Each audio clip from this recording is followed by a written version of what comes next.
And good evening to everyone tuned in to this second in the Debates in Sport Ethics series. Today we'll be looking at contesting gender identity in sport. I'm Akshay Mansingh, I'm the Dean of the Faculty of Sport at the University of the West Indies, and we have four distinguished panelists to probe this topic which has been at the forefront of sport off the field. We'll be joined by Mr. Keith Joseph, who's the president of the Caribbean Association of National Olympic Committees, as well as the CEO of the North American, Central American, and Caribbean Sports Association. He's coming in from St. Vincent and the Grenadines. We have Dr. Aldeem Facey, who's the head of academic programs and research in the Mona Academy of Sport in the Faculty of Sport in Kingston, Jamaica. Dr. Suan Barat, head of the Institute of Gender Studies at the St. Augustine campus of the University of the West Indies in Trinidad and Tobago, and Professor Balaganapati Devarakunda, who's a visiting professor in the Indian Council for Cultural Relations Chair for Indology and Gandhian Studies at the University of the West Indies, Mona, but substantive post is as Professor of Philosophy at the Delhi University. And hopefully by the time we're finished this discussion, it's not just an understanding what the debate is about in contesting gender identity in sport, but a better understanding about why this has suddenly come to the fore again. We hope to be looking at things like gender identity and sex. What's the difference between transgender and disordered sexual development, or DSD? Issues affecting the sporting world, and why are they new? And are we disenfranchising a sector of our society who are neither fully male or fully female or do not identify as such? So to get things started, I think we need some basic definitions. Dr. Barat, what is the difference between gender and sex? Thank you very much, Dr. Mansingh, and good evening to everyone. That's an excellent question. Sex and gender is often conflated, and they should not. Just by way of a definition that has been around for a very long time, referring to Lindsay, sex is considered in light of biological aspects of a person, not just those secondary sexual characteristics, but what we use to differentiate males and females, these gamete-producing beings, our chromosomes, our hormones, our anatomy, our reproductive system, our physiological characteristics. So all that rests within internal and external to the body, what we can see and what remains unseen. And sex, as a biological fact of the body, becomes manifest through the combination of these elements. And this combination varies from person to person. Gender, on the other hand, is a social construct.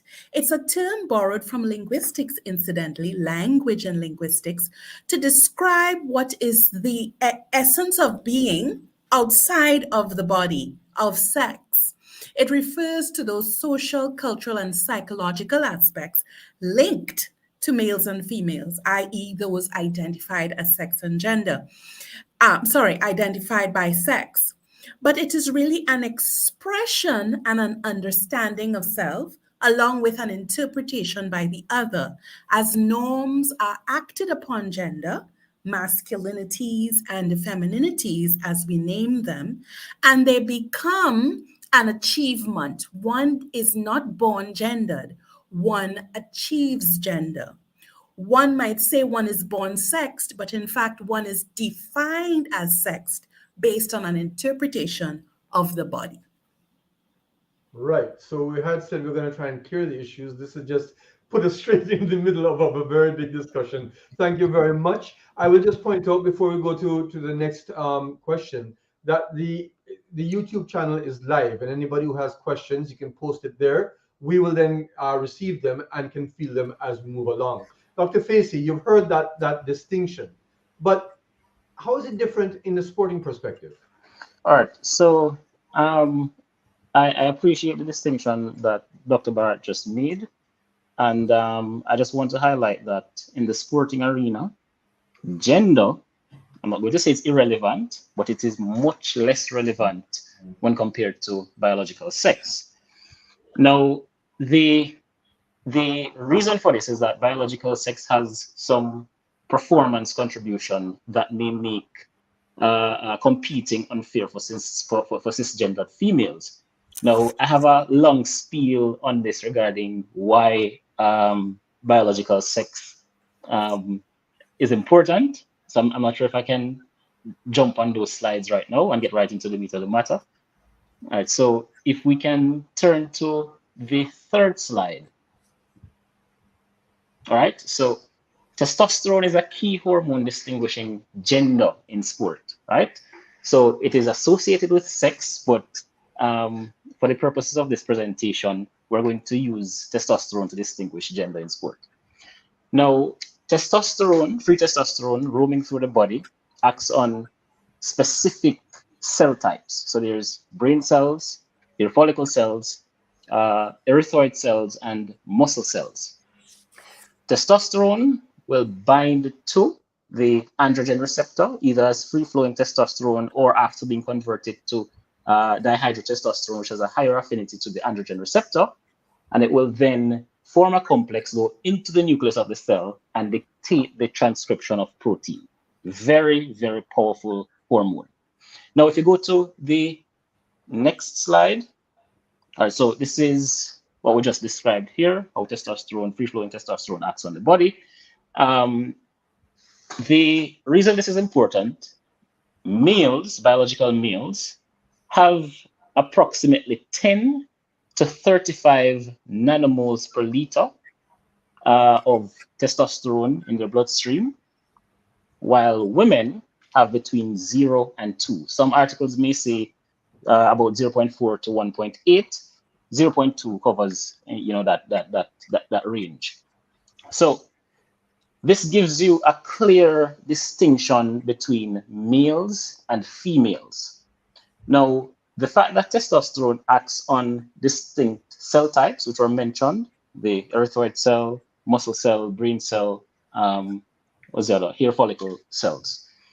These demonstrate that testosterone in higher concentration will contribute to more muscle growth, increased confidence and aggression in male athletes compared to females.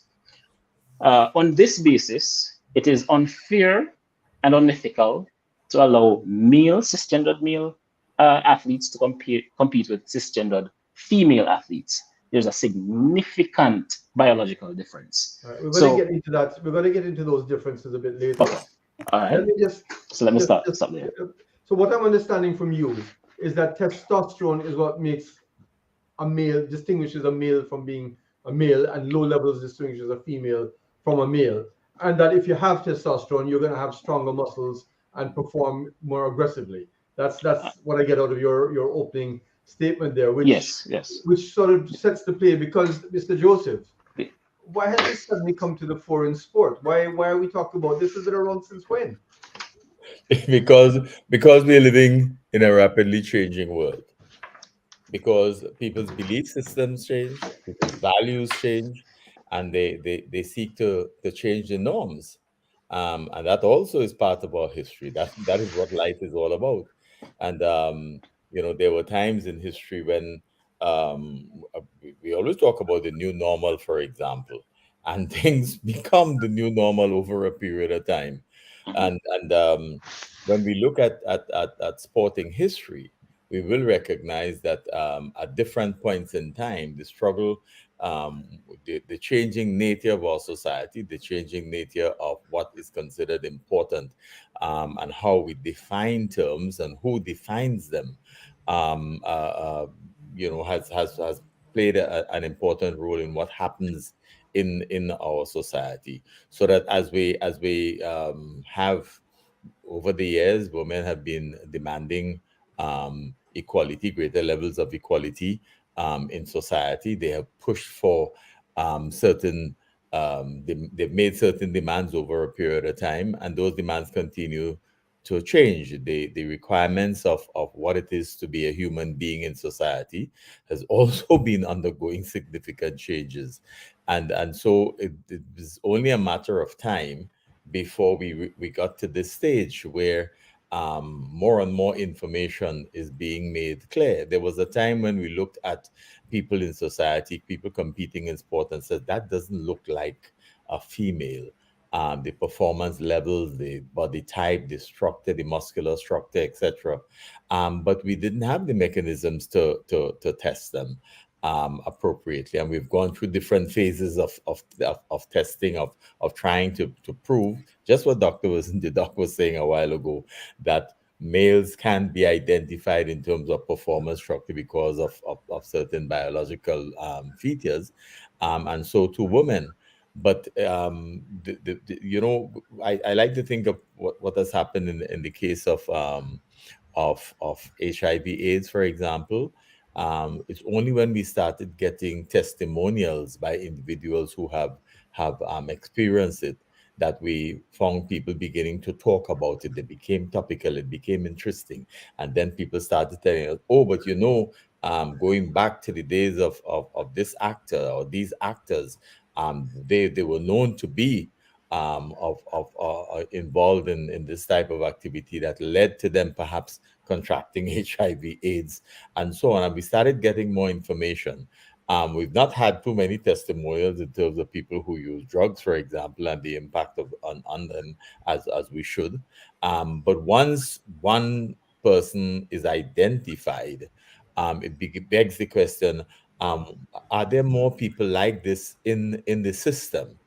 And over a period of time, because society is now so open, information is so available, it only a matter of time before others came out of the closets and said, I can speak of this freely. This is my condition. And once you have done that and the numbers start to grow, then you're looking at the role of numbers in determining whether or not this is a new phenomenon that we should accept. This is a way of life that we should accept. This is the numbers are so important that do we need to consider a new category in sport, or can we just make the numbers impact the demand for a change in the way in which we do things? So it is the predominance of growing numbers that are coming forward who have been involved in sport at one level or another, and who are involving themselves in sport even at the level of children. And that is impacting decision making for vote catching politicians, etc., all of which impact what happens in society. Social media is making it more readily available to just about everybody, everywhere at the same time. So it sounds like this is not a new phenomenon. It's just something that's being identified and looked at a bit more closely now.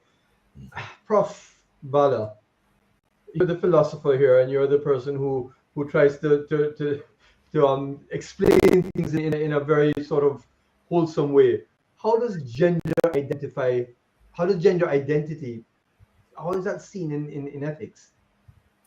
Yeah, thank you for this very important and significant question to begin the discussion, in the sense that, as you said, it may sometimes envelop the whole discussion that we are developing further, and also the discourse on sports ethics in relation to gender that we are trying to probe further. When we talk about gender identity, the focal point is identity. And there is a huge academic debate that developed on this particular aspect of how do we look at identity, and how what are the parameters through which we try to get into the concept. Identity, we often, as a lay person, understand that it is of the self, but it is not such an innocent kind of one. In fact, we often think that identity is something that is determined, and we also think that identity is something that I freely choose. Okay, so I'm placing it in between determinism and free will that we often talk about when we consider ourselves to be identified with something. And this is where it is important to look at whether the identity is imposed, or is it an accepted one, or is it a contested one.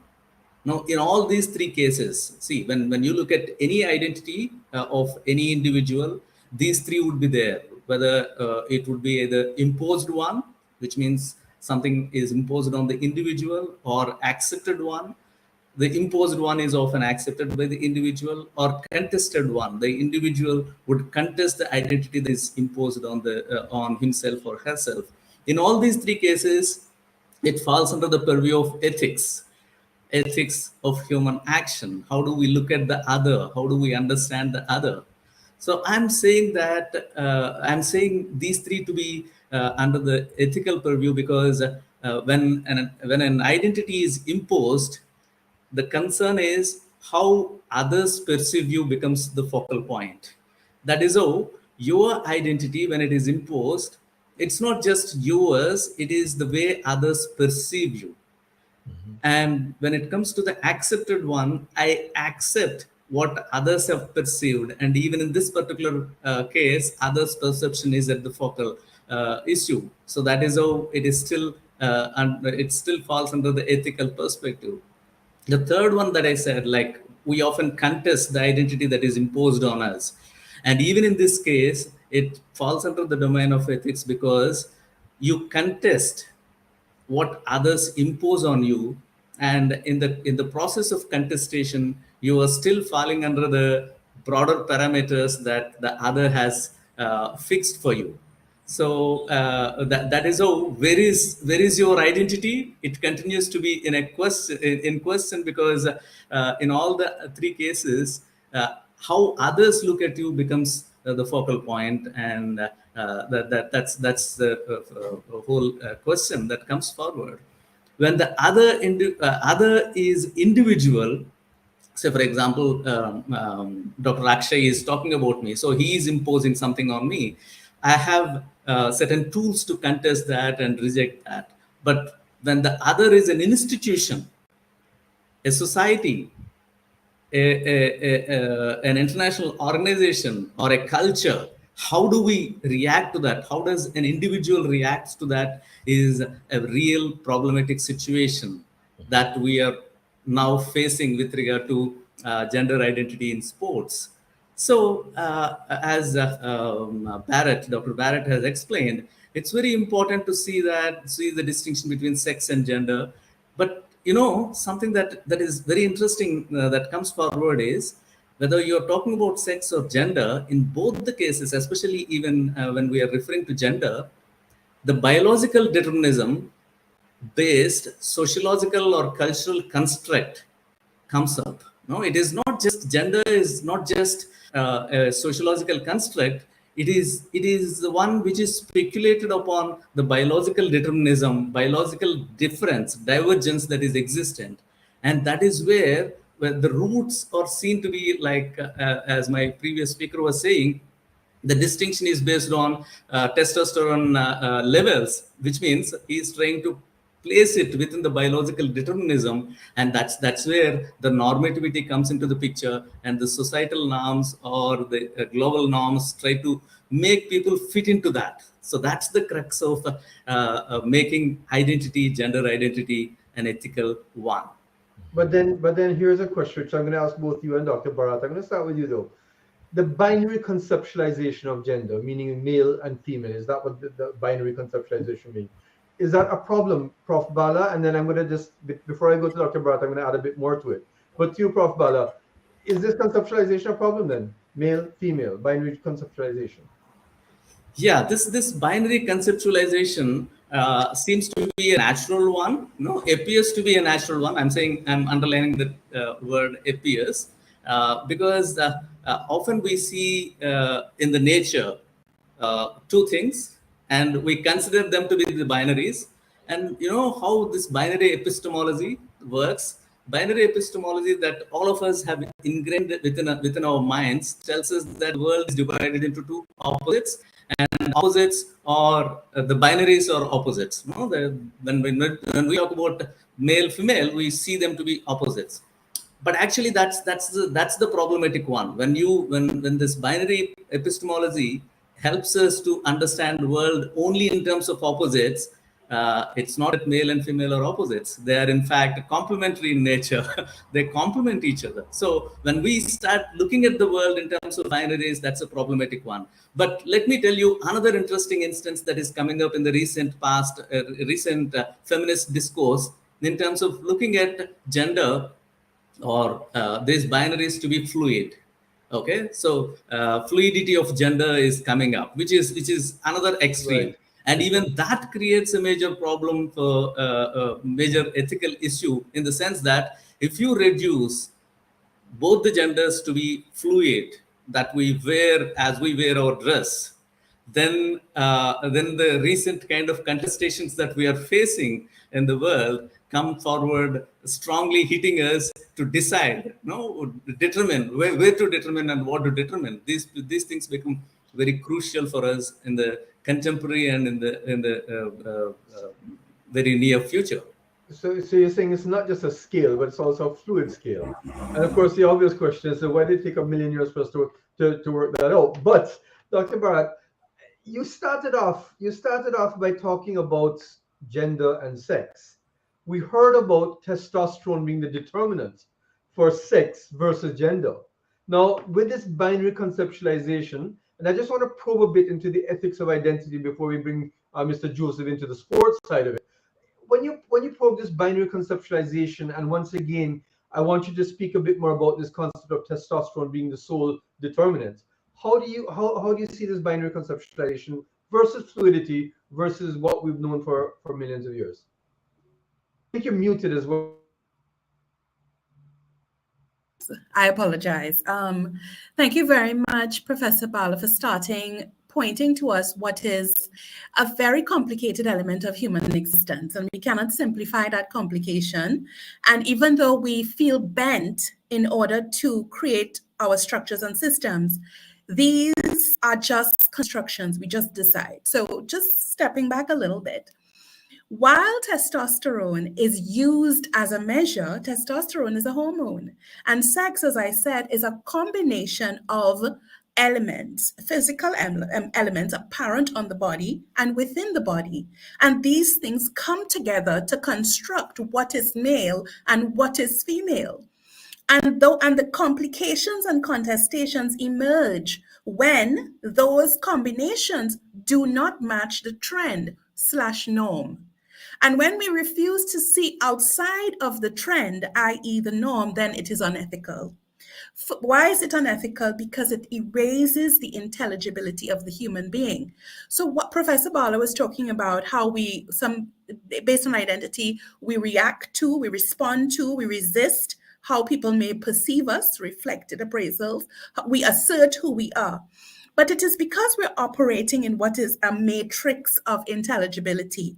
The idea that our biological sex is concrete and binary, and it must match in a linear fashion our gender, which is an index of sex, or so it is perceived or constructed, and then that will determine how we desire and what we perform and what roles we do.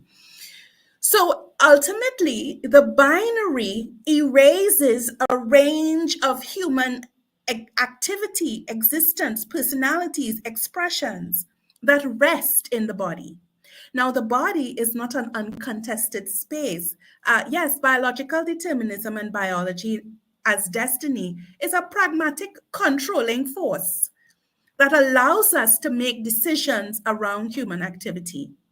These decision-making processes are power-laden and power-driven. Hence, they reinforce the ethics and the unethical application of gendered expectations, sex-marked expectations, and sex-marked roles. So I just want to reinforce for us that when we think about humans, whether it's in sport or any other activity, that we're thinking about complex people who exist in politicized bodies that respond to or are acted upon by power based on norms.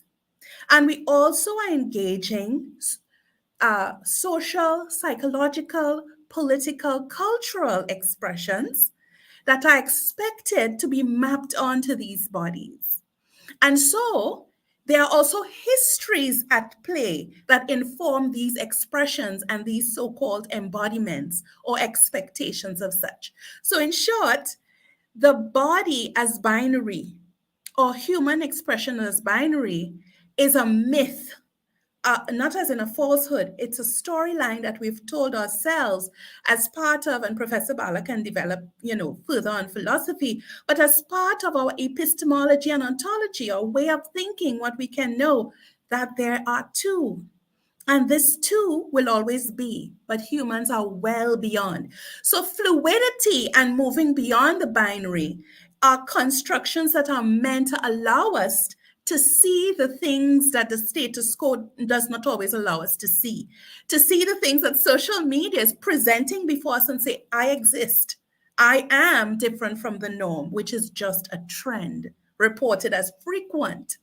So I hope that for our listeners and for those who are trying to understand this contested topic, that we have to empathize with perpetual open-endedness, because humans, whether it's in terms of sex or gender, remain on a threshold that is ethical and consistently blurry.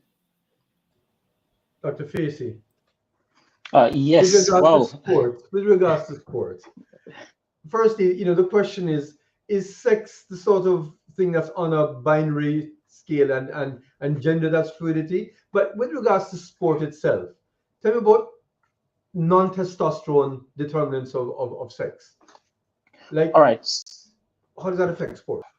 All right. So listening to the spiel there, it becomes quite complicated when we take into consideration the fluidity of gender, but that comes at a cost, especially when we consider cisgendered females. Sport is governed by rules, and one of the rules that would have been established by a governing body that takes into consideration fair play, and that's the World Anti-Doping Agency, is that for the playing field to be level, the athletes must compete based on preparation only. So based on how well you train, that is how you compete. It should not be an unfair advantage based on genetic, biological comparison with females, right? So that's the issue with the transgender athletes. To consider a banned method or a banned substance, there are three considerations that are made. One, does it provide an unfair advantage? Two, does it contravene the spirit of sport? And three, is it harmful to the athlete? Now, when we take into consideration the fluidity of gender and its impact on sporting activity, and in recent years, the primary impact would be the inclusion of transgender athletes, we may recognize that, one, forcing athletes to use testosterone suppressing agents may be harmful to the athlete, and it contravenes the spirit of sport. According to WADA, a minimum of two of the three variables that are considered will warrant the inclusion in the prohibited list for substances or methods. On that basis, including fluidity in the sporting arena is unethical based on the laws that currently exist. I'm not sure if that answers the question. No, that does bring us into, if I was being cynical, what I'd say is that banning a drug is okay, banning a method is okay, but banning people, that's okay too. Anyhow, let me tell you, you think this is hard for us? Imagine the sports administrators and the executives. That's where Mr. Joseph comes straight in, because with this ever-widening legislative measures which are being undertaken, different nations having their own rules and regulations, how does that impact sport governing bodies? I mean, you're in charge of the whole Caribbean as far as that's concerned. How does that affect you? So we're looking at national rules or legislation versus sporting body legislation. You're muted, Mr. Mute. Oh, Yeah. sorry. You're still muted. I was listening with interest to Suad because, the concept of power, and in my opening remarks, I talk about who defines. And in some societies, and it is said in many, societies pre the colonialism and so on, that many of the indigenous societies, this was not an issue of gender. It was at the time, and each historical epoch, we make changes, we make demand, but who really controls the definitions? Who really controls how we look at an individual and the relationship between individuals, etc.? Yeah. And in sociology, you know, we have this debate as to whether the individual is a product of society, or is he a combination of the forces, of internal forces, how people perceive them, etc., etc., right? But who makes these rules? In sport, when they change the rules, and we'll get to the changing nature of the rules that the IOC itself has put in place, an organization that seems to have difficulty defining itself in terms of whether it meets its own governance, the imposition that it seeks to put on other organizations in terms of good governance, because it's a self-perpetuating institution, and it takes unto itself the liberty of determining what everybody else should do. And that is part of the crux of contemporary problems in sport, because it is saying to different international sporting federations at one point, as it did in 2015, we are telling you what should apply. And then later on, we come now to the laissez-faire situation. We say, no, no, no, no, no. You take responsibility for determining the rules of eligibility, right? Because you're simply passing the buck or kicking the can down the road. The fact of the matter is that rules come from someplace. We have taught that it comes from belief systems and values, and they roll over into norms. But that is not always the case. Those who have the power to do so are the ones more often than not that create these rules. And so at certain times you are saying it is all right for this to happen because it seems to be going your way and facilitating your ultimate objective. And then at another time you're saying, oh, well, those who are with us are now suggesting that we should do something else, you know, in order to respond to people. Rules are not always fair, because they're often determined by individuals who have abrogated unto themselves the power so to do. And talk about the safety. Whose safety? Whose safety? There are athletes who are saying, okay, so you telling me on the one hand that women are equal to men, and you have changed all of the, in athletics, for example, we have all of the sports for men and women, except we said to the woman, you can't do the decathlon. Okay? And I'm, you know, they're trying to find all sorts of justifications for it. And people are saying, well, but could we find justifications for keeping us away from some of the other events as well? So even the definition of what constitutes the safety of an individual comes into question, right? And we talk of ethics. Whose ethical standards are we abiding by? Because in different societies, those standards differ. And we're seeing what is happening with the laws in the United States, for example, as those who wield control are able to say at any point in time, we will change the law here. And therefore, we can make what was illegal yesterday legal today. Right? So where do we end? And I'm saying that sports is facing this conundrum because more often than not, it is driven by a single major sporting institution that has abrogated that power to so define. And because of the importance of that institution to the global sports community, others are falling in line, just as you're seeing with the issue of Russia and Ukraine at present. Well, the reality is this differential sort of treatment has been around in sport in other fields. So if you look at anti-doping, for example, there have drugs and methods that are banned in all sports, and then there are drugs and methods that are banned in certain sports. You spoke about males and females participating. The only Olympic sport where males and females can participate together is in equestrian events, where neither the rider nor the horse is distinguished by well, I'll be careful now, by sex.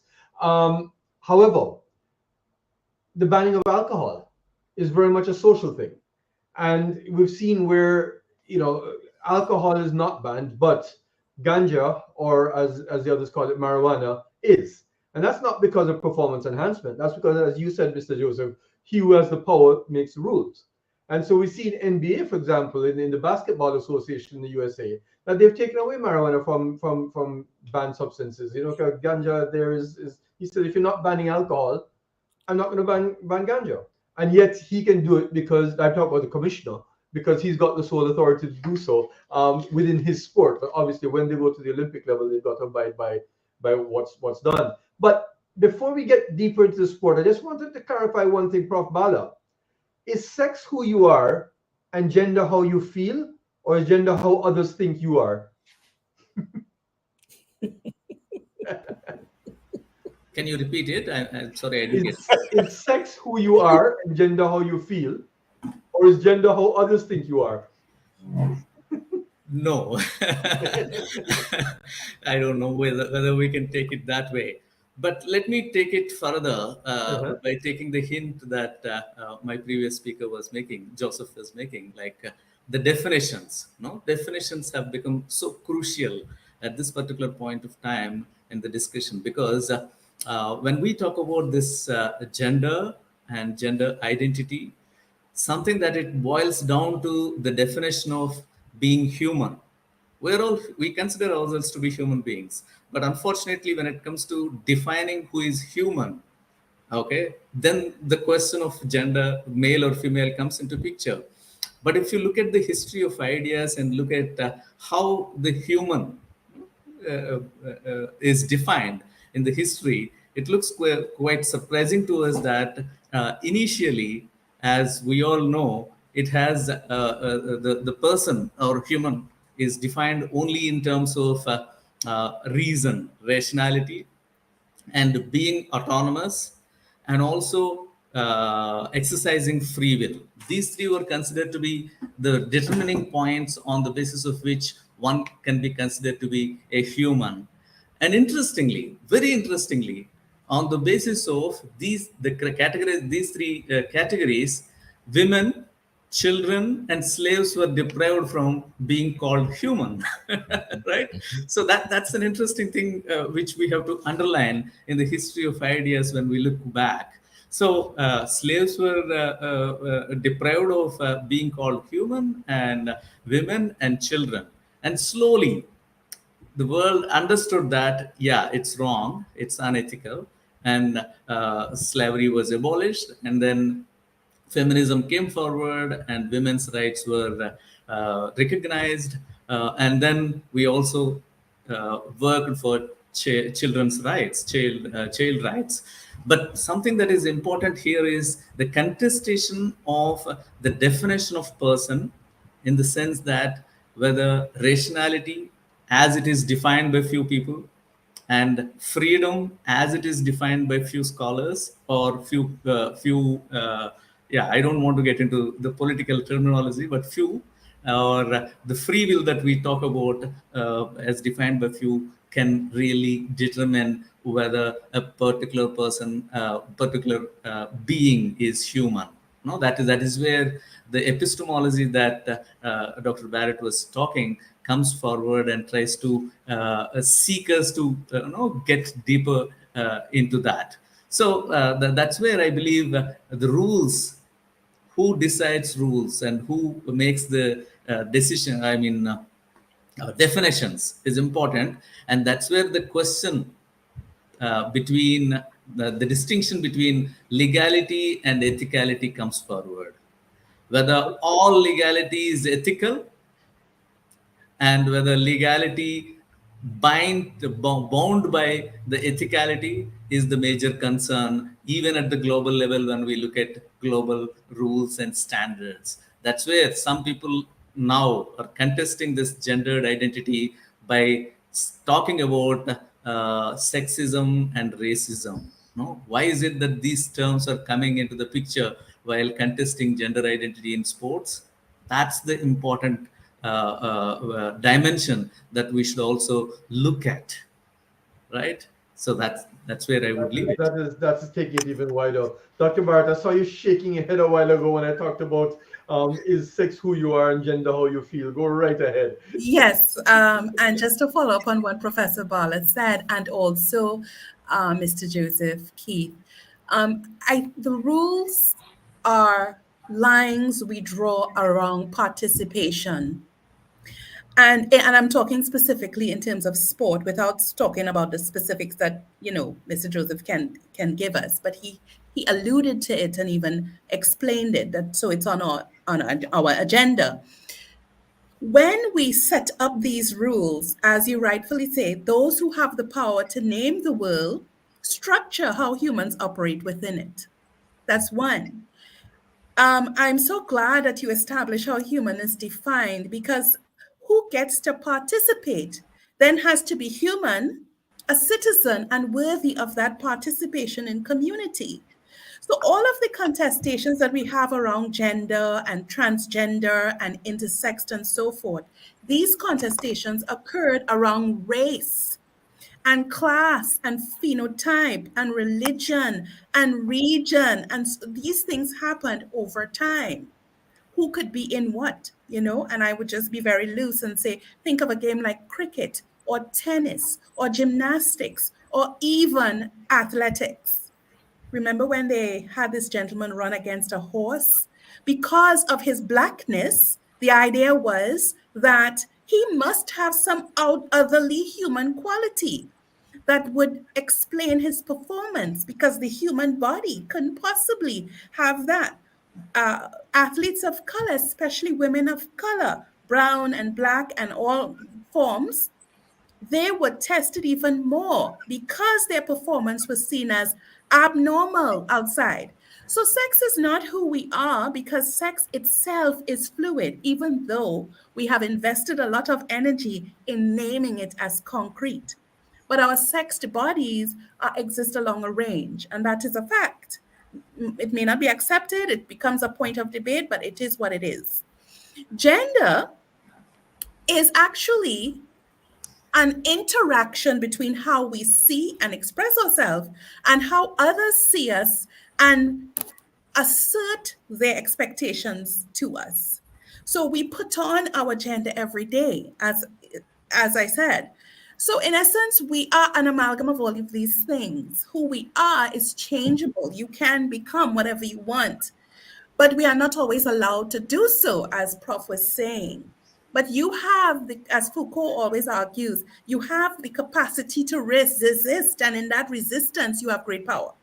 And that power rests in your actions, your capacity to act as human. But not everybody has that. So I think when it comes to sport, I just want to reinforce that these contestations around social identity categories have long existed, and they operate in response to exercised interests. And so when we consider why we have these rules and what should be included and what should be the standards of fair play and all of that, we have to evaluate in whose interests and with what effect do we have these conversations and assert these rules. Right. Well, no, trying to establish the fluidity of both sex and gender. Dr. Facey, how does this really affect sport? What are we really talking about here? Why are we talking about gender with regards to sport? All right, yes. So, very insightful perspective regarding the history of inclusion in sport. And I must highlight that sport definitely is about inclusion. And in recent years, you would have seen the addition of transgender athletes in cisgendered female sport, and the following rollback based on the World Athletics decision recently. But the implication of gender in sport takes into consideration fair play. So we make mention of the fact that there are persons in authority making the rules. The rules may be unfair for some, but there has to be some rules governing fair play in sport. There has to be a rule. So the question is, who should make that rule, and how can we accommodate as many persons as possible within the confines of that rule? Now, this has been a topic of debate for the past decade. It is a very hot topic, inclusion in sport. Now, I highlighted in the first section of this presentation the hormone testosterone, which is the most impactful variable on biological sex. To account for fair play in sport, we must take into consideration biological sex. There is a distinct advantage, and it may create an atmosphere where cisgendered females cannot compete fairly. So we have to advocate for fair play while also taking into consideration that there needs to be rules to govern fair play among all participants in the sporting arena. Lovely. I'm just going to ask you to keep the comments coming on the YouTube chat, because we're seeing all sorts of questions and issues coming up. We're going to address them momentarily. But let's just look at the ethics now when it comes to this advantage, the perceived advantage of one sex over the other, and the inclusion of one gender in the other, and so on. Let's just get to the actual nitty-gritty of it. Let's just start with Mr. Joseph. What ethical issues arise when a sporting organization tries to impose manipulative measures? So we're talking about actually trying to manipulate who this person is to fit them into an established category. What ethical issues do you see in that? Well, you know, I was listening with just the Dr. AC. Look, at the end of the 100 meters in Beijing in 2008,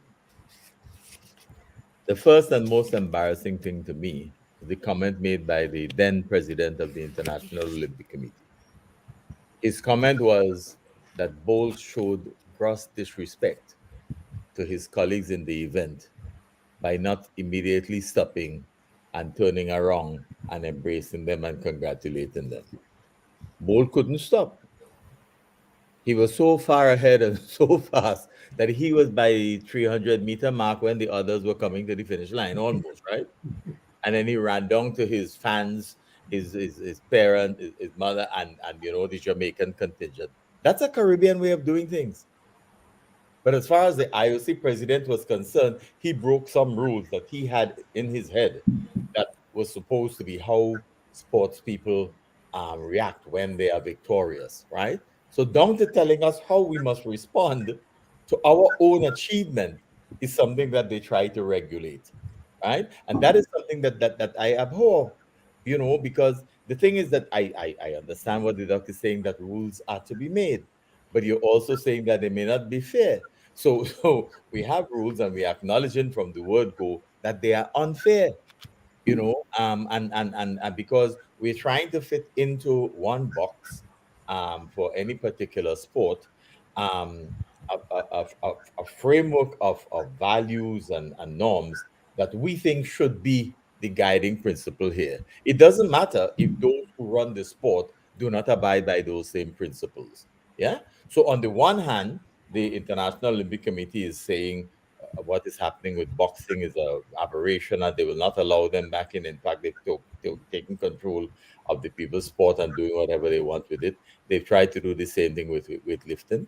How many of FIFA's leaders were either incarcerated or taken to where are the ethical values of that organization? And yet the IOC said nothing, right? It said nothing about the rules that should govern the administration of the organization. Not a single international sponsor left football. Tiger Woods and his wife had a conflict, and Accenture immediately announced they would leave him for this. Okay. Why did that happen? Why is not happening in other areas? We are saying to people, it's wrong for you to manipulate the system if you gain an advantage. But we're also saying to transgender, we will accept you in the sport if you manipulate in the opposite direction. Isn't there some sort of contradiction here? Are we suddenly stretching the concept of ethics so that in our desire to see fair play as we define it, we are saying we can help you by giving you medication to prevent you from being strong, because you're too strong because you're supposed to be female and you're supposed to be weaker than that, right? But if the already strong take that, we say, oh, you've gone over the threshold and we don't want you in the sport because you're doping. So it seems to me that these contradictions exist because I don't think that sporting organizations pay enough attention to the multiplicity of cultures that they have in their respective organizations. They're too anxious to create a one-size-fits-all system because they want to continue to dictate how sport is played, under what conditions, and as long as at the end of the day it yields the profitability that allows them to continue to control the system. Well, let's invite the comments to keep coming on the YouTube channel. We have Nathan Chapman, who has at point said, well said, rules are socially and culturally situated. And on the other side, we have Francesca, who's saying that she disagrees with a lot of what's being said. They think that the logic is strained and confusing, unscientific. Francesca, just give us some more thoughts. Develop that thought for me so that we can have that discussed in the forum as well.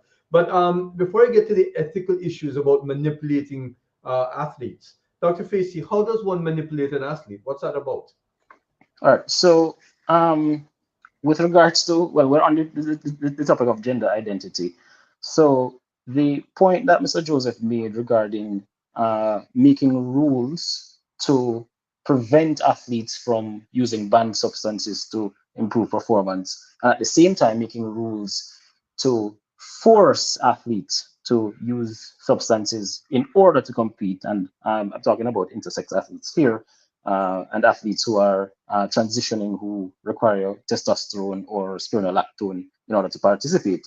Now, this is a conflict with the rules that were developed by those in authority. Again, with the 3 regulations that are outlined for prevention of substances or method: 1, contravening the spirit of sport, harmful to the health of athletes, and improving performance.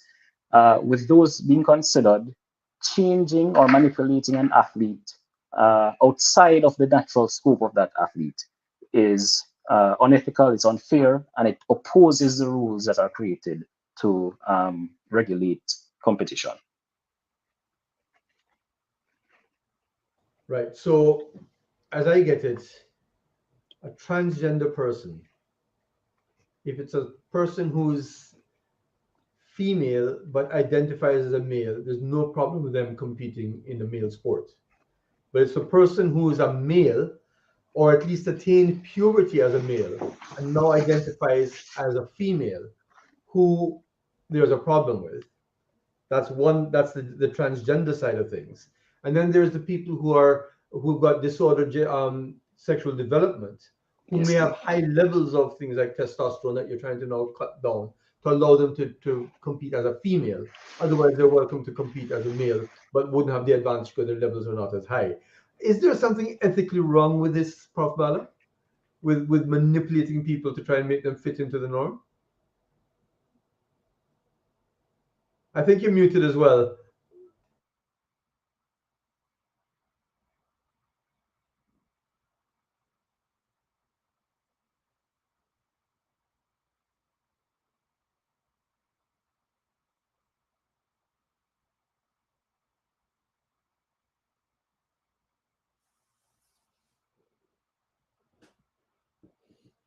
I think everybody's muted now. You're on Yes, mute. Dr. Mansingh, you're muted. Sorry, I think I was also muted there. Wow. Yes. No, I was saying, while we wait on Prof. Bala, who's having some issues getting back on, the idea of manipulating somebody to make them fit within the norms of sport. What are the ethical issues there? Dr. Mansingh, if I may jump in here, I think that we should reflect on what we mean by manipulation. Now, if we talk about sex, biological sex, and we say that in the scientific world, we agree that this combination constitutes male and this combination constitutes female, then we have to contemplate what that means for participation, because all of this is about participation and competitiveness. And if we decide then that these are the standards that we're applying, then we have to explain and justify that. Because if we shift the line around what constitutes male and masculine and female and feminine, in the interest of inclusion and participation, then it becomes very unethical. In terms of trans people who are transitioning and varying stages of transitioning, then that has to be explored in its entirety, because then each one of those trans people would be different, right? Now, I think that there is a gendered element here. This is a social element, which I was hinting earlier, in that there's a lot of moral panic about trans women participating with cis women. There is less moral panic about trans men competing with cis men because the initial, I'm just gonna pause you a second. Can you just yeah, define what cis men and trans of women is? course, Yeah, cis thanks. Yeah. means assigned. So you are born and assigned male or female at birth, cis. You become and come to know yourself, trans, in terms of your sex and gender. That's just, of course, a very general way of defining it. So what happens then is if this is a gendered element, so we're speaking outside of the biology, we're very concerned, oh, women will be at a disadvantage, which I would suggest is a sort of reverse sexism, because the presumption to begin with and all of the discriminations in sport against women athletes, which persist to today, is that women really not supposed to be there in the first place, though they have been allowed, as Prof. Bal had outlined, and that's something we have to confront. But women, trans men, women who are transitioning or have transitioned are not seen as valid competition because of this strong belief in what masculinity and maleness is. So even when we say, let us just evaluate it at the level of biological sex, we cannot escape from the subjectivity of gender. It is read through that lens. And I would suggest that the unethical considerations not only rest in the scientific realities, but rest very heavily in these social and cultural norms that impinge upon and mediate what we decide is science and scientific fact across the board. And so I was considering what the person commented and said, that it's not based in science. Science is not without values. I know the scientists will fight me and say, oh my God, Dr. Barrett is being, but that's a fact. And in sport, we're seeing it right now. So I think that, yes, it's unethical if we do not then establish agreed upon consistency that is representative, which is what Keith has been pointing, representative culturally, representative across the board, and we take the time to do so and stop acting in the interest of power or stop speaking to power. Dr. Facey, I know you had Yes, I have a comment regarding the transition from males to females and the bias associated as opposed to the transition from female to male in competition. But I have to establish a little bit of background here. So during puberty, there's a distinct advantage that males would have as a result, again, of testosterone concentration. But in addition to increased muscle mass and increased bone density, critically, you have an increase in myonuclei concentration in the muscles. Now, this is the basis of the muscle memory theory. An increase in the number of myonuclei is, for example, following training after puberty. Once an athlete, male athlete, stops training or is detrained, there's atrophy or reduction in the mass of muscles. What is not associated with a decrease in the mass of muscles is a decrease in myonuclei, which would have been developed during this period. And the myonuclei, according to researchers, will last for 15 years to a lifetime. So that concentration is not going to reduce. Now, when a male athlete makes a transition to female, transgender athlete, and based on the rules that now exist, minimum of a year testosterone suppression, getting that testosterone concentration to below 5 nanomoles per liter, while testosterone concentration is decreased, the myonuclei concentration is not decreased. What are the implications of this? So a transgender athlete who would have a reduction in muscle size and maintained the concentration of myonuclei from being exposed to testosterone as a male would give them the advantage in that it is easier for them to have hypertrophy, increased muscle size, and based on research done by, coincidentally, a transgender athlete who ventured into research. Her name is Joanna Harper. I'm not sure what yes. Found that after transition from male to female to testosterone suppression therapy, there is still a significant performance advantage when compared to cisgendered females. So there's a significant advantage. Now, why is there no contention when a female decides to transition to male and compete with males? They don't have that advantage of experiencing puberty. So they would not have had the increase in minuclei from that point in time. And they are competing at a disadvantage by choice. So they choose to compete with males. They're competing at a disadvantage. Nobody is going to comment on that. They want to compete at a disadvantage. It's not unfair to the other athletes. While the other way around, it's unfair to the cisgendered female athletes. And that is why we have that difference in opinion when the role is flipped. Prof. Bala, I think you're back with us. Yeah. Right. I mean, this discussion is just moving at rapid pace. We've gone an hour exactly, and it feels like we've just started. But I wanted to probe you on the ethical issues of manipulation. Now, you've heard a lot about what we're saying here, but the reality is that if you're playing sports, and Mr. Joseph is going to come in shortly and tell you what these rules are, but if you're playing in particular sports, they say, well, you have to take this substance to bring your testosterone down to this level, or you've got to do X, Y, and Z. What are the ethical issues there? Yeah, that's another interesting aspect within this recent sports ethics discourse of gender testing, right? If we look at the history, initially there was a kind of nude parade that used to happen to determine the gender of the person, right?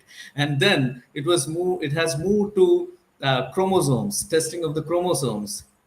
And then it moved to testosterone. And even here, initially, they have placed it to be at a certain calculative point, and then it was later moved forward. So this whole thing, see, one thing that we have to understand is at no point of time, human beings are omniscient.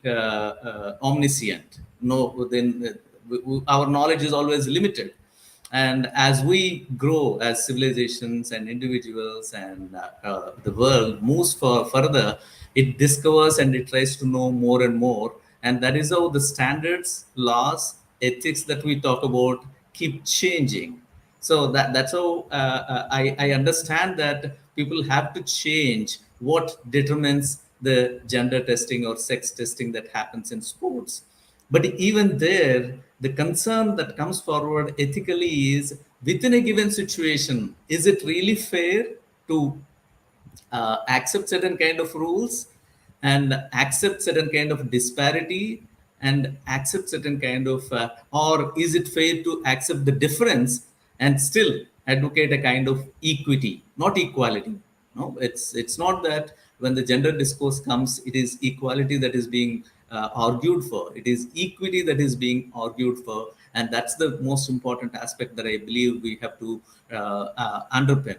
And when we keep knowing, when our knowledge is increasing, we keep knowing, we keep discovering new dimensions of the individual human being, new dimensions of our own selves, and also our own relations with the world around us. And sometimes we also kind of manipulate the knowledge that we gain. No, that's where your point is important. And this manipulation sometimes often it happens through the technological developments that are coming forward, right? So that's where we try to tamper the sex and tamper certain kind of biological determinations that we have, and try to look at ourselves in a different way. So these are deeper ethical things that come forward. Well, I don't know whether they can be considered to be legal, but they're more deeper for me. So when I say but then let me ask you, what precautions should someone take when conceptualizing these laws, these international global laws? What are the limitations that such laws would have when you're trying to box people in? Yeah, the context is very important, because in the recent past in the debate, we find allegations of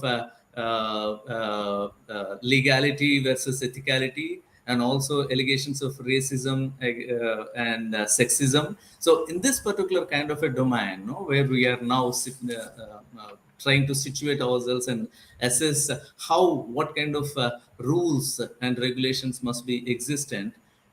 People often talk about level playing field. No, that's a very contested space for me. What is this level playing field that we are referring to when we are talking about legality or when we are talking about global rules is very important. So that this is to be debated quite well. I believe that's one most important thing. And also we should understand that tomorrow somebody may say even testosterone is not sufficient to determine, because the technological revolutions that we are facing every day, that we are encountering every day, give us more and more opening into the biological aspects. So if something else comes forward and we try to look at that, is it okay? Right? So we have to be, the global laws have to be open and have to take into consideration the aspect of sexism and racism, and beyond that they should also take this definition of level playing field that they're trying to look at. So these are the limitations that the people who try to make global laws have to keep take into consideration. No, otherwise this kind of contestations and also people being overwhelmed by the kind of discourse that is developing would continue to be haunting the sports people. Well, I tell you, I'm just going to give you my own sort of dilemmas that are going on. But before I bring Mr. Joseph about implementation, I sit on the medical committee of the International Cricket Council, and we've been deliberating this whole issue about transgender versus DSD, disordered sexual development, and there are rules in cricket. And the reality is that we have to look at what the other sports are doing. IOC, IAAF, World Aquatics, they have been very, very harsh and very, when I say harsh, very defined in what their stance is. And in cricket, we said, well, let's take a wait and see attitude. We know that there's certain norms, and so we'll follow them. When I say norms, Dr. Barrett, I'm talking about established rules that these other sporting bodies have put in. But then what happens is that you have parents coming in. So there was a well-publicized article in the British press where at under 12 level you had some transgender athletes playing in female cricket, and the parents felt a bit uncomfortable with them playing and perhaps being a threat in terms of danger, physical danger to their daughters, because they would bowl too fast or they hit the ball too hard, etc. They had concerns about the sharing of a dressing room, etc., etc. And what it does is it forces bodies like the ICC or any other sporting body to have to confront these issues and come up with something which is going to sort of satisfy the constituents, so to speak. Now, Mr. Joseph, having sort of told you that we're kind of following and seeing what's happening with transgenders, we still haven't been able to answer the DSD, the disordered sexual development in cricket yet. But we certainly are trying to formulate some sort of policy following what the others are doing in transgender athletes. Tell me about implementation in the Caribbean, acceptance in the Caribbean, and interaction with the rest of the world. Dr. Facey mentioned Joanna Harper, herself a transgender, and she has been working with a number of international organizations, including World Athletics and the IOC, trying to formulate appropriate strategies as to how to deal with it. But in the end, she also concluded that she was not completely satisfied with the scientific evidence provided around transgender women athletes' disproportionate advantage compared to cisgender women athletes, which is an interesting stance for her to have taken, given what she has said in some respects, as Dr. Facey has highlighted. But there's also a concern by organizations like the Center for Sports and Human Rights about where we started, who defines, etc., because much of the research that has been done by people in the North, and the imposition very often affects more particularly people from the South. So there's that seeming conundrum that allows us to go back through history and say, well, how often has this been happening? and we don't like to talk about the politics of it all. But the attitude that cricket is taking of let's wait and see, allows those who already are already in control to continue being in control and to dictate what happens, because somehow we may well believe that we are not in a position to impact the decision making process, and that leaves us in the hands of a select few. There's nothing wrong with cricket saying, look, we can bell the cat and look at what is happening. You remember, and I'm sure you do, when we came out of the Kerry Packer series as an empowered West Indies cricket team, and then the rules started changing. They wanted fewer West Indian cricketers playing county cricket. They limited the numbers. They also changed the rules with regard to bouncers, and a whole sort of things, because we were doing well. And there's always that issue when you look at the athletes from Namibia, the athletes from Nigeria, who were became, and of course Casta Semenya, when she was in her heyday. Suddenly you felt that there was much more to the kinds of criticisms that were being leveled, and they were spurred by people who had a certain venom in the way in which they launched their attacks. And it's the same thing that Bol could only have run fast because he was eating some yellow yam. So yes, we do have to find ways of doing it, but we must involve those who are themselves perceived currently as victims, because they are victims and they're treated as less than human. And we need to take into consideration how they feel and what do we do with them. Or do we suggest that they are less than human and therefore be simply ignored as members of the society? They are members of the society. The trans consider themselves women, and those who ship to being men consider themselves men. That's how they define themselves, and that's how they wish to be defined. And therefore, international sporting bodies and national sporting bodies are going to have to find creative ways of coming to terms with these realities. It's difficult to say how definitively what is best to do with them, but I know what we're doing to them right now emerges as being particularly discriminatory, and leaves them with more psychological problems than the fact that they than would one would normally expect with people who are making positive decisions as to what they want to, how they want to define themselves. So I think that this is a work in progress. It's on the front burner because more and more individuals are coming forward and declaring themselves to be trans, or engaging in some sort of sexual variation. And they are going to be increasing members in the society, increasing numbers who will impact decision making.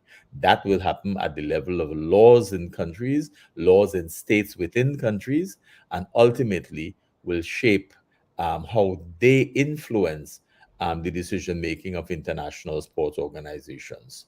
It's not easy to talk about saying, well, we'll create a special category for them, because as we've learned in the discussion from the science itself, they're not all the same. It's not as if we can put all trans in one pot, who those who have shifted from male to female, and say they are all going to be exhibiting the same levels of testosterone, of this or that, etc., and vice versa when they move from females to males. So the conundrum exists. I can't say definitively what the outcome will be or what is the most appropriate way of putting in place an end product, but I know that we have collectively to look at all of the components. That matrix, that set of basket of goods that Suan mentioned very early in the discussion this evening, that defines sex and that defines gender. All of those things have to be taken into consideration. We can't just leave it to science and say yes, science will produce all of the results, because we can go back and check and collate, arrive at conclusions. We have to involve those who are themselves experiencing the transformations, redefining themselves, and redefining their roles in society, including in sporting organizations. So, question to you: how is this discussion, debate disseminated amongst Caribbean Olympic committees? How is this taken to the athletes in the region? The challenge I find for organizations in the Caribbean is a little bit laid back. We continue to have that tendency that unless it impacts us generally and personally, we don't seem to take it into consideration, and that's why I encourage what you're doing at the university here with these discussions, because we tend to be participants and onlookers. We tend to wait until something happens because we don't seem to have the confidence in ourselves that we can, in fact, impact what happens on the global scene. And I say that not not disparagingly, but with a sense of hope, because we have to change that. I believe we had an opportunity, for example, in the world of athletics through Usain Bolt's successes, to transform how athletics was presented in the international forum. I don't think we utilized that opportunity, right? We saw that Brand Bolt became bigger than Brand Jamaica on the international scene, and we still didn't capture it in the way in which we could have.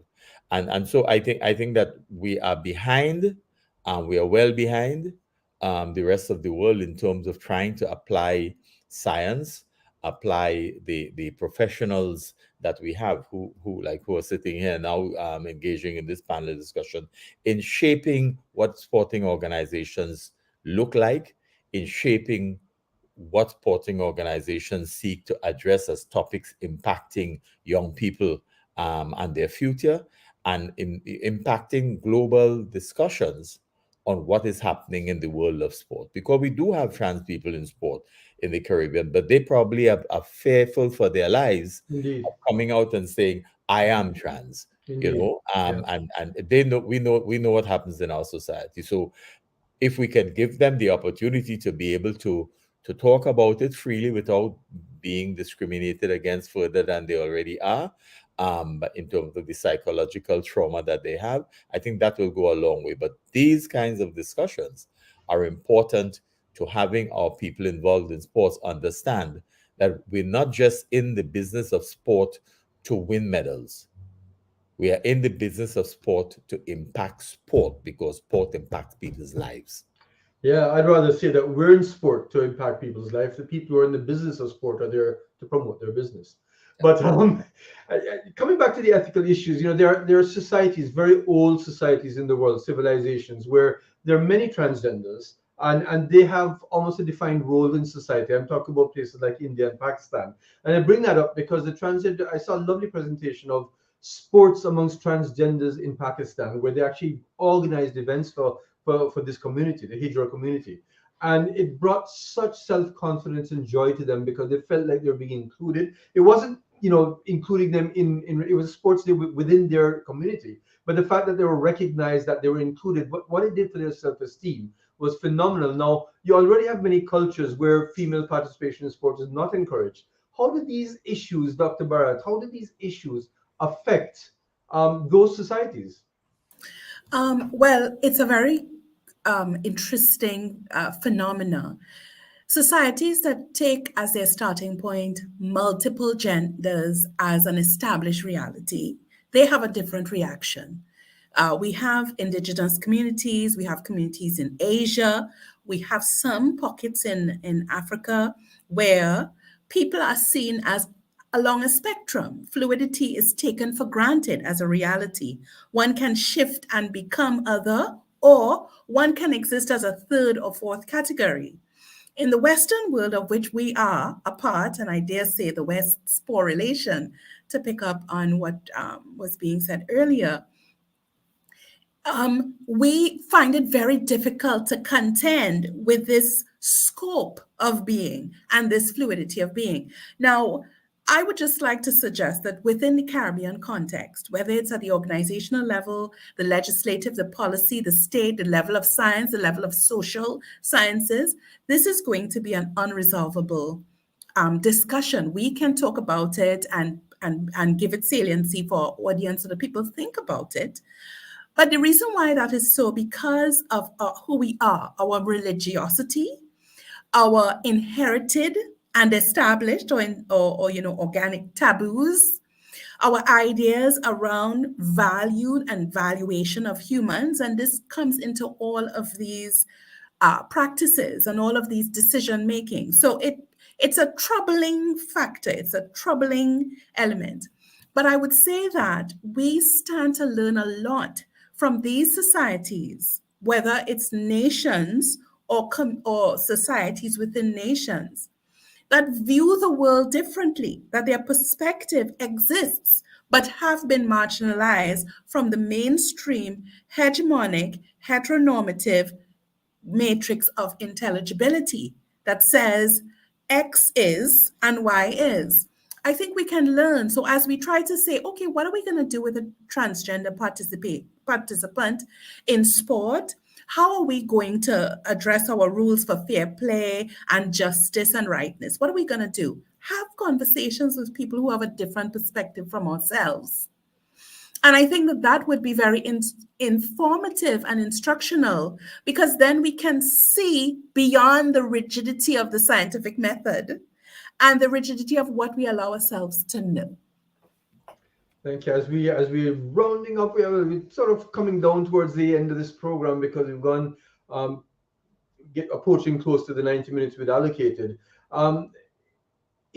We can talk about the inclusion, we can talk about the definitions and so on, but when it comes down to the actual involvement in sport, Dr. Ramprasad from St. Augustine has mentioned or reminds us that athletes themselves feel aggrieved, and he gives the example of Tracy Lambrechts from New Zealand, who's a weightlifter, who was not picked for the Tokyo 2020 Olympics because Laurel Hubbard was picked over her. Now, these issues are going to affect the person who gets affected, and is going to obviously raise questions and so on. Dr. Facey, in the end, is it ethical? You think this is your view? Is it in your view ethical to manipulate to fit into the boxes? How do we handle this now?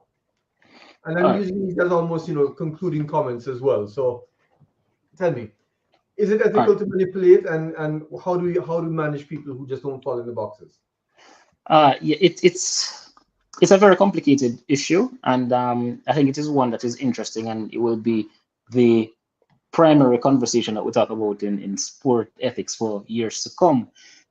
It's difficult to put everybody in a box and allow and force everyone to conform to the confines of that box.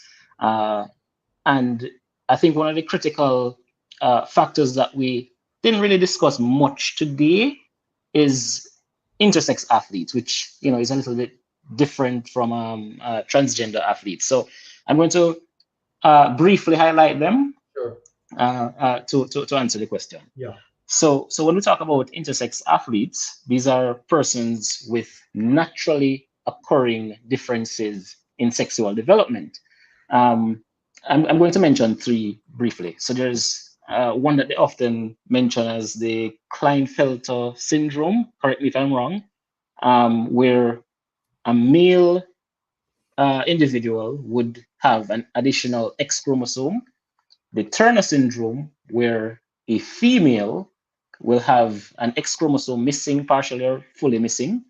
And the most critical one for me would be the androgen insufficiency syndrome, where males are not able to utilize the testosterone that is produced. And again, I can reference the first or second slide that I mentioned, where testosterone binds to the androgen receptor and then carries out its effect. If testosterone cannot carry out its effect, then through puberty, that individual would not be at an advantage. So, taking into consideration all these variables, naturally occurring variables, it is difficult to place everyone in one box and expect that to be one size fits all. Uh, where I have some difficulty, and I must empathize with the individual suffering from differences in sexual development, is forcing them into that box by asking them to, suppress their testosterone with substances that definitely cause infertility and, a myriad of other side effects.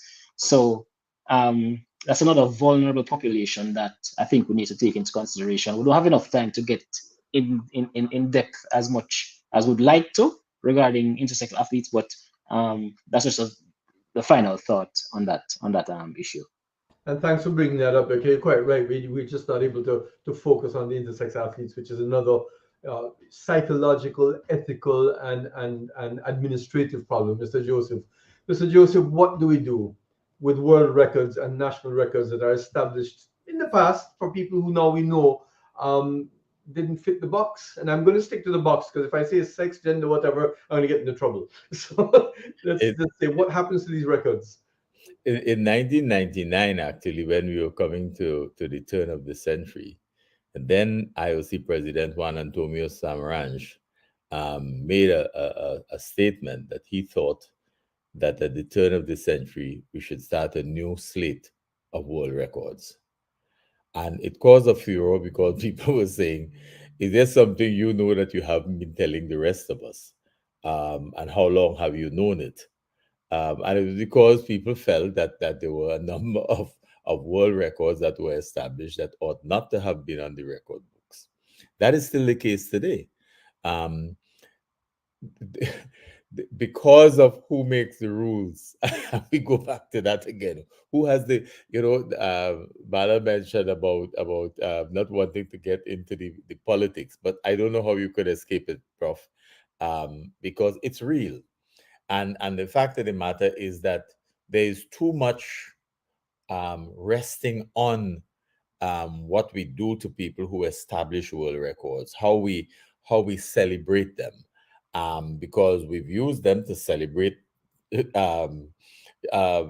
gender, right? We've used them to celebrate, all sorts of things, and because we've elevated so many of them to national hero status and heroine status, there's a fear that the society itself may collapse in many respects in terms of what do we do, who then is a record holder, what would the yardstick use, how many different types of scientific methods of inquiry we would put an individual through in order to justify whether or not that should go down in the record books. So I think that is a major problem that the international sport community now has.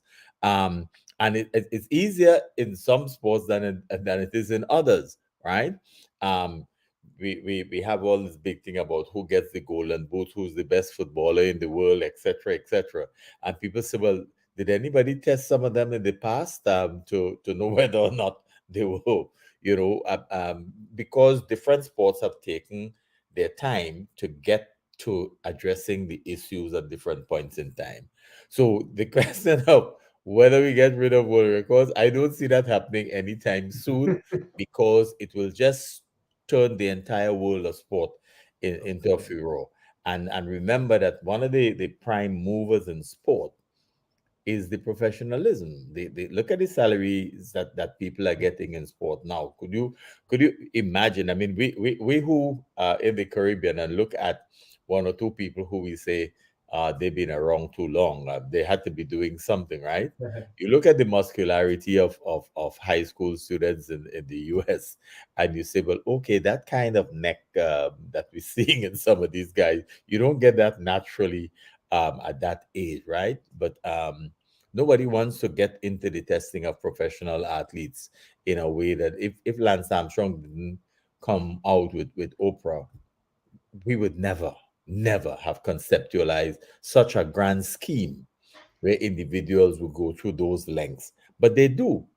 And I really don't know the answer because I don't think that the world of sport and the business interests that are involved in sport today that drive the industry would want such a thing to happen. And if they don't want it to happen, they have the power to ensure that it doesn't.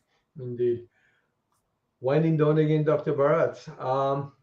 How do we sensitize the world? I mean, I just see a comment in the YouTube chat saying there are only two genders after all of the discussion and so on. So there are people of that belief, and we respect that.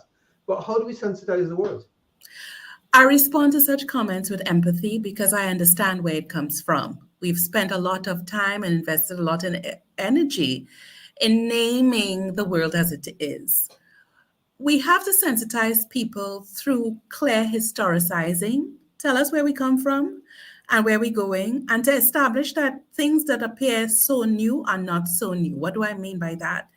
Sport is an element of our lived experience that's rooted in gendered qualification. In multiple cultures, men who were allowed to play sport entered in the community of patriarchal men because they qualified competition and excelling, and it was also tied to warfare and warriorhood.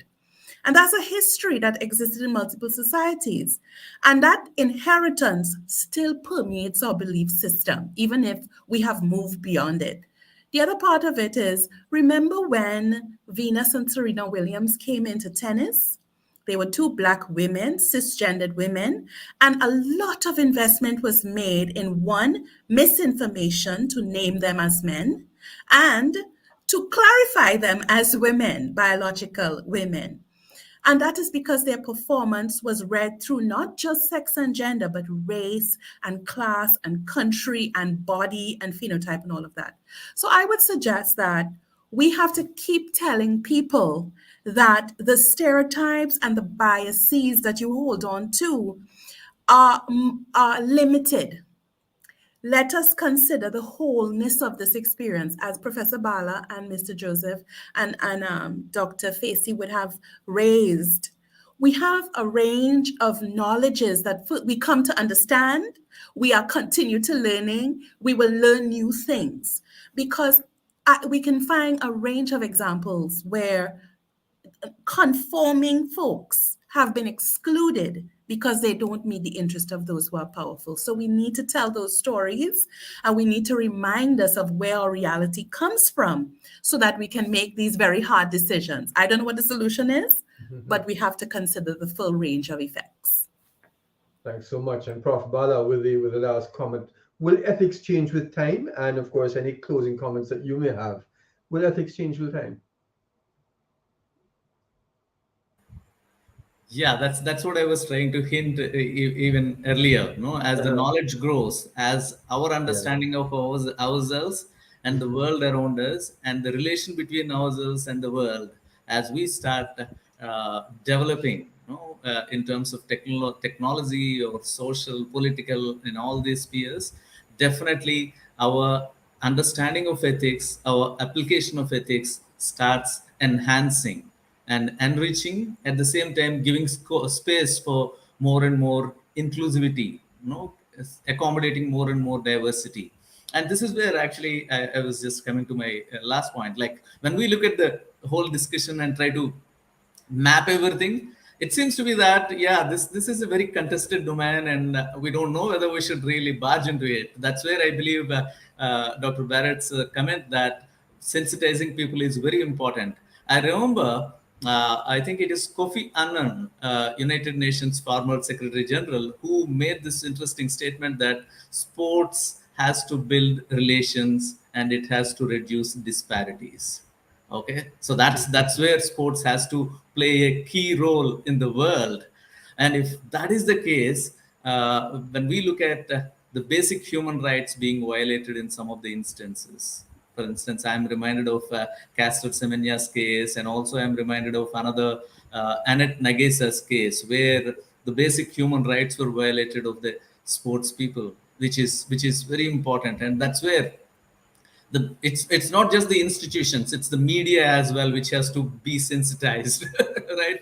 So that's one important aspect. And the other important aspect that comes to my mind is when it comes to this gender and the sex, we cannot leave it on the individual completely by saying that it is something that is self-defining. So I would decide whether what is my sex and what is my gender. If you leave it there, it's going to be It's not going to be a kind of open space that way. And in the similar way, if it is completely others defining, that also is going to be a real tough situation for sports, especially, whether the other is individual or institution or only technology mediated, whatever. If it is left to the other, that is also going to be a real the contestations of the space would enhance in manifold.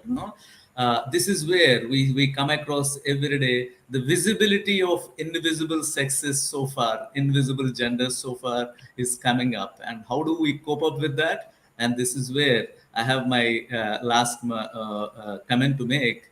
Institutions are created for the sake of the individuals, and the individual should never be sacrificed for the sake of the institutions. Now, this is the underlying thing for any ethical perspective that we are looking at, and it would definitely more appropriately apply to the sports, because as Joseph was saying, it should not be a business. And for the sake of the business, you cannot sacrifice the individuals. Individuals are important. So thank you so much. Yeah. I could just end the discussion right there with that last comment. But just to say that early o'clock when we started this conversation, there was a comment by Dr. Claudette Coote Thompson that this is a disruptive stance. And hopefully we have disrupted people's way of thinking, people's discussion, because that's what this is about. This is a debate. It's not to solve problems, more to lay the groundwork towards where we're headed. Because guess what? Whether we like it or not, whether we recognize it or not, this is the way the world is moving. This is the way sport is moving. And we've got to understand the issues. We've got to adapt with what's happening. And I think what Mr. Joseph has been saying is absolutely correct too. We've got to understand where it's coming from, because in the end, it's a mix. So what we got out of this is that there's a lot of fluidity in both sex and gender. What we got out of this is that ethics and the philosophy around how we deal with it will change with both technology and thinking. What we got out of it was that in sport, we still have to have some parameters, otherwise it'll be a free-for-all. But in the end, we're going to invite you to continue in this with the series on debates in sport ethics, which the Faculty of Sport puts on. Stay tuned on the Faculty of Sport webpage to see when the next one is. We try to hold it every 3 to 4 weeks. But this is a discussion that can continue on and on and on. Unfortunately, we've run out of time today, but I think we've had a splendid discussion. Thank you so much to Mr. Keith Joseph, Dr. Alim Facey, Professor Balak Ganapati Devarakonda, and Dr. Suhan Bharat, all of whom have just added to this topic in an immeasurable way.